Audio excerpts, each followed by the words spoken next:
The most difficult part of this entire process when it came to adapting the book was Hello, Danny. really finding out how to walk on that tightrope, between Kubrick and King. King's feelings about Kubrick's adaptation are no secret, and as the King fan I am, I knew this was going to be difficult from that respect from the very beginning, because there's kind of no way to revisit these characters and ignore what Stanley Kubrick contributed to cinema in doing so. But being able to honor both of those things was the hardest part of it. Oh, this set's amazing, isn't it? Just breathtaking. Every time I walk in here, I'm just floored. It's like walking into your own memories of the first time you really watch a movie that burrows into your head and stays there. You get to walk around in it. It's really something. We're doing an adaptation of Stephen King's novel, Dr. Sleep, and that's as good an idea as any. It's an original story that he's written, and it's therefore an original movie. Of course, there's a lot of thought and attention being paid to pleasing people that love that movie and people that love that book. I'd like to welcome to the set for her first day of work, Kyliegh Curran.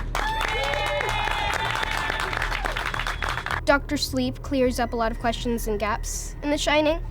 When we follow Dan and Abra, it really answers what happened to Danny and what happened to his family and everything. And the connection with Abra and Dan really compel you to see the movie, I think.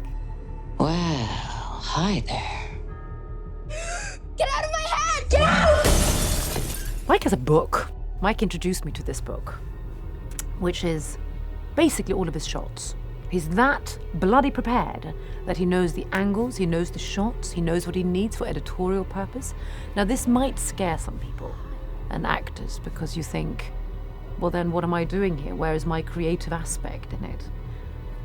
That has nothing to do with it. He showed me this book and said, you can look at it or not, don't worry. On set, I will ask him what he needs from the scene, and then we just play. So not only does he have his editorial cap on, we have the producer, we have director Mike, but he also has the openness to let us create and create something together for the character.